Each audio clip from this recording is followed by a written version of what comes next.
Police Horse Cody, Mounted Constable Steve, and we're here to tell you a Ned Kelly story. Ned Kelly, the story of Ned Kelly is far too long and involved and complex to tell in one video, even though it's only a few years. So we're going to break it up into different topics so that we can give them some depth to a topic.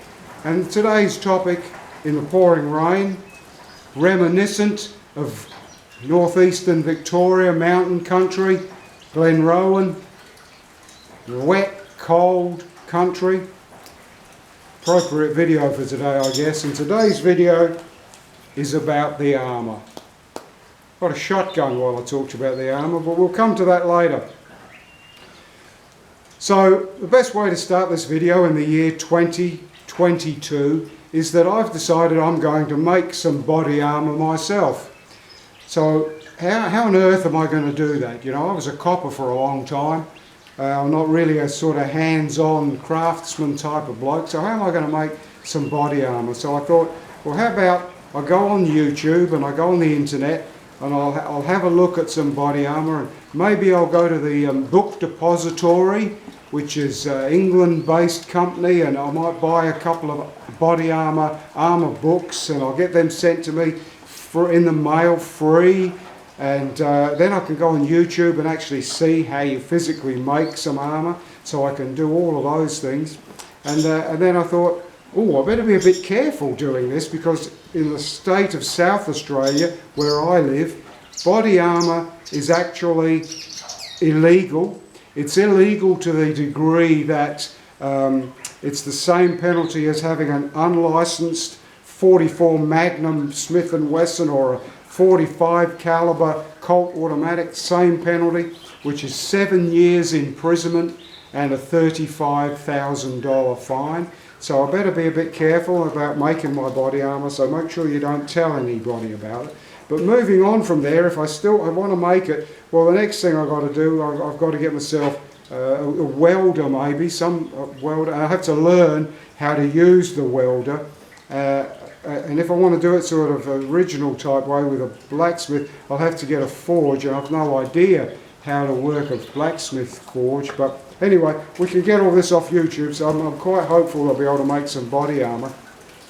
Then of course we come to the problem, oops, where do I actually get the metal from? You can't actually go into Bunnings or Home Depot or any of those stores and say, look, I want to make some armour, can you sell me some metal? So that's going to be a bit problematic, and how I transport it home, and how am I going to cut it all up? So maybe by now you've gathered, making armour isn't a simple, straightforward thing in the year 2022. What do you reckon it was like making body armour in the 1870s? In a very short space of time, and making 4 sets with helmets and shoulder pads and skirts that hang down to protect the groin. So how did old Ned, who was pretty uneducated and never had a decent job in his entire life, never had a job, how did he go about making this body armour? So what we're going to do is we're going to go to the town, the major principal town in the area that Ned Kelly committed his crimes, and that was the Victorian town of Beechworth, a very prosperous city, in the like of Ballarat and Bendigo, in that it had a lot of very expensive buildings, there was a lot of money there. And that town, Victorian town with country competition, wanted to show that it was right up there as one of the great cities, rural cities of Australia, certainly in Victoria. And so each year they would put on the Beechworth show. And they wanted that show to be something really spectacular. And as an example, in the year 1874, the Beechworth show imported the most magnificent, medieval, fully genuine suit of samurai armour. This is a spectacular piece of kit, gear, genuine samurai armour warrior from back before white people, the West, discovered Japan. And it was on display, and it was such a highlight, such a fantastic thing, that you can go to the Beechworth Museum today and you can still see that spectacular suit of armour. But the year before the samurai suit of armour was displayed, a German cavalry set of armour was on display. That was the feature of that year, a German cavalry suit of armour. A spectacular thing. In Beechworth at that time, a man whose name I'm very sorry, I'm not 100% sure how to pronounce, but Strauer, S-T-R-A-U-G-H-A-I-R. 3 brothers had come to Beechworth. The eldest one had set up a foundry which was a raging, roaring success, a huge money-making business. Tom, one of the brothers of the trio, worked at that foundry full-time as a blacksmith foundry worker. He went to the Beechworth show. He saw that suit of armour. 73 we're talking, 1873, long before the 1880 shootout at Glenrowan. And he started making, for fun, a suit of armour to see if he could make one of equal quality, calibre, as the one that had been shown at the show. He started making that. Now his name was Tom, and he had a really good mate, Joe Byrne, and he was also close family friends with the Byrnes and the Sherritts, and knew Joe Byrne, who was one of Ned Kelly's counterparts and one of the principal members of the Kelly gang. So what we now know then is that back in the 1873 suit of armour shown at the Beechworth show, Tom, working at his brother's foundry, gets a reputation for being at the foundry after hours and working on his pet project at night. So this then brings us to the Stringybark Creek massacre, where Ned and Joe and a few others murder 3 police officers and one miraculously gets away. A little more than a year later, we know Ned is riding around the countryside. There's no talk of armour, there's no sign of armour. And then the time Glenrowan occurs on the 28th of June 1880, suddenly we have 4 men wearing 4 suits of armour. How could they have been built in such a short time? Okay, we're going to move on because there's more to it than that. If you remember at the beginning of this, me saying when I want to build one, where am I going to get the metal from to make them? At the same time, a period of time we're talking, which is in the year to 18 months prior to the June 1880 shootout at Glenrowan, when we have 4 sets of armour, there is a school teacher called James Wallace. James Wallace is a school teacher who is infatuated, and it's not on a sexual nature, but this is on a hero worship nature, with Ned and his gang. And this school teacher has a job involving half a day at 2 separate schools each, and he has to travel between those 2 schools. Over a period of a year, Wallace was renowned for riding around the countryside, around the whole Glenrowan area, riding around the countryside in a buggy, calling into farms and telling farmers that his father was an iron dealer and he was collecting ploughshares and metal off of ploughs, plough blades. He bought them, he had the money to buy them, bought them legitimately, allegedly to give to his father, who was an iron dealer. The reality is, his father had nothing whatsoever to do with being a blacksmith, a foundry, an iron dealer. It was not true.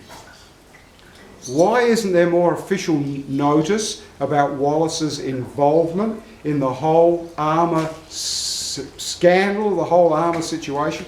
It's because the police were so incompetent back then, they were not able to put separate parts of the jigsaw puzzle together. One of the hierarchy in the education department became suspicious of Wallace's activities, and to avoid a scandal, he moved Wallace just prior to the shootout. He moved Wallace to a separate school some distance away. Wallace had no more to do with the affair. When the shootout occurred, they got Ned. The whole gang was dead. The police didn't want to go digging anymore. They didn't want to find out where the armour came from, who made it, what was Wallace's involvement. He got away with it, scot-free through luck. So that's how the iron was gathered for Ned. While Ned was off doing his shenanigans, that was how the iron was gathered.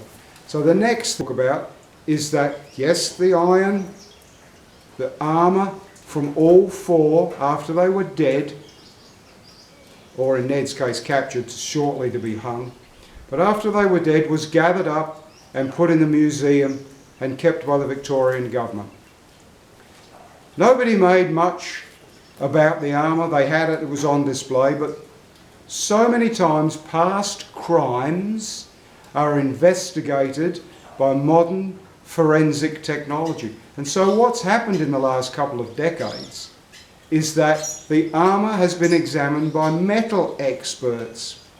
What they found is that one set of armour was created using very high temperatures to work the metal.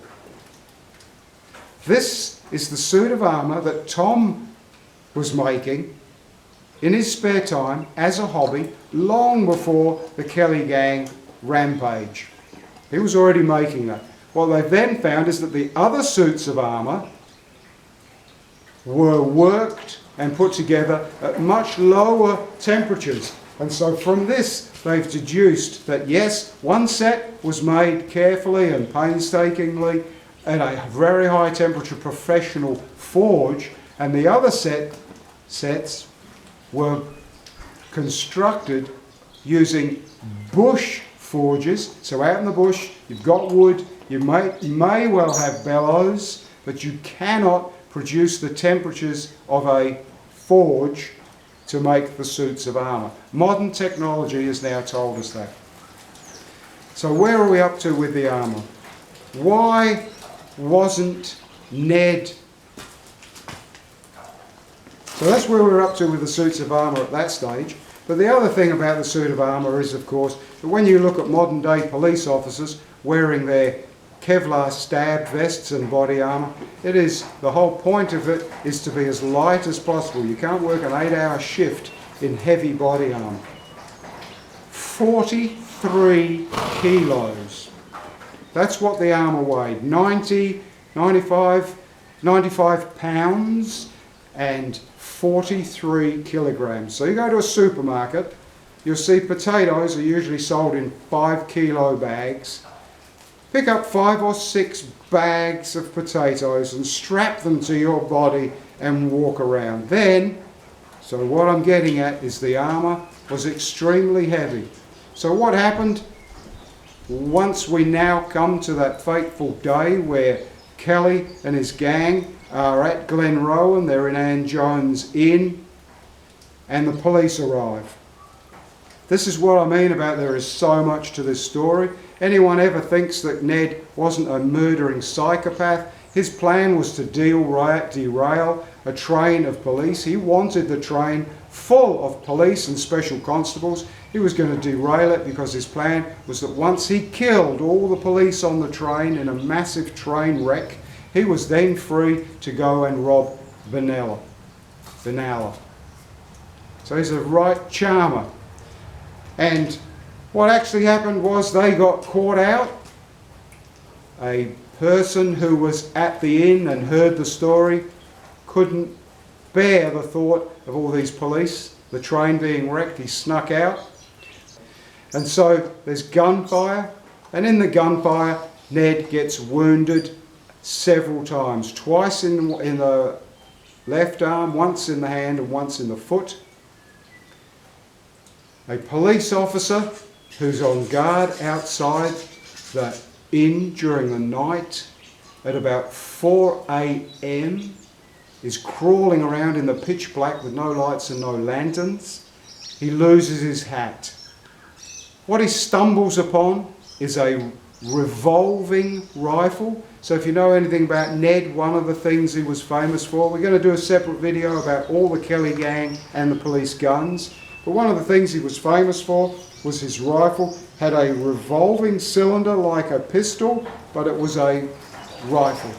So what this police officer found that was crawling around in the dark, who had lost his hat, he found a hat and this rifle. He put the hat on and realised it was soaked in blood. And what had happened is, during the darkness, Ned had abandoned his mates. He'd left, snuck out of the hotel, and he had gone to where the horses were. During the daylight hours, they found the blood trail from the hotel to where the weapon and the hat was found, to the horses, pulled around the horses, and then came back. What they think happened, what they're pretty positive happened, is that Ned, wounded, dropped his gun because he couldn't reload it anyway because of his injuries, got to the horses, and when he got there, he was wearing 43 kilograms, 95 pounds of armour, wounded, bleeding, and couldn't get on the horse. So he came back and waited at the inn, outside the inn. An hour after the policeman found this stuff in the dark, Joe Byrne, inside the hotel, goes to have a drink at the bar. He moves his armour aside to have a drink. One bullet comes through the wood of the wall of the inn, hits him, and he drops dead. He's dead. So Joe Byrne is dead at 5 a.m. I should have said, when Ned was at the horse, the armour had to be put on you by someone else. You couldn't take it off yourself. So when Ned got to his horse, he realised he couldn't take his armour off. He comes back, 5 a.m, Joe's dead. He then, daylight comes, Ned, wounded, decides to go to the railway station. He heads for the railway station with his guns firing. He calls out to the 2 other members of the gang, not knowing. He calls for Joe and the gang to come and help him fight the police. At this point, I should point out, the police are terrified. This is the psyche of the man had terrified the police. What they see in the early morning mist is a 9-foot giant with his huge head staggering towards them, shouting, banging his handgun on his breastplate, long coat. One police officer said he thought it was Satan. Others have all said they thought it was ghosts. So what you've got to remember, back then, there's no television, there's no movies, there's no social media. People were very superstitious. They saw something they had never seen before, never imagined before, coming out of the mist towards them, and many of the police simply ran away. Some of them shot, but even that just added to their fear, because when they shot, see how wet the boy is? We're doing this in the rain. When they shot, they heard clang and the bullets bounced off, and he kept coming towards them. Ned calls out for the other 3 to join him. Joe's dead, obviously can't come out. The other 2 are out the back. So Sergeant Steele, double-barrel shotgun. I'm not going to close mine, I'm leaving it broken because it's empty, was proved before the video started, but I'm not going to not going to close the shotgun because then it'll be cocked. But he takes his double-barrel shotgun and he thinks, if bullets are hitting centre mass, where everyone's aiming at the big target, shoots at the foot. He shoots at the foot once and Ned drops. He gets hit and drops. Sergeant Steele then rushes over, captures Ned. A bit more to the story really, because Ned tries to shoot him in the face, but anyway, Sergeant Steele grapples with Ned and his overcome. So there's a lot more to the whole Ned Kelly story, and let's not get sidetracked into all those other issues, but I hope I have covered in this video in a bit of a rambling way the whole story of the Armour, which you can still see today in Victoria, and of course Jerilderie has got an excellent museum with some replica Ned Kelly armour on display, and some of which you can put on. Maybe that's for another video. Okay, we got to head off on patrol. Even though it's raining, we got to go off on patrol, do our beat. So we'll see you next time.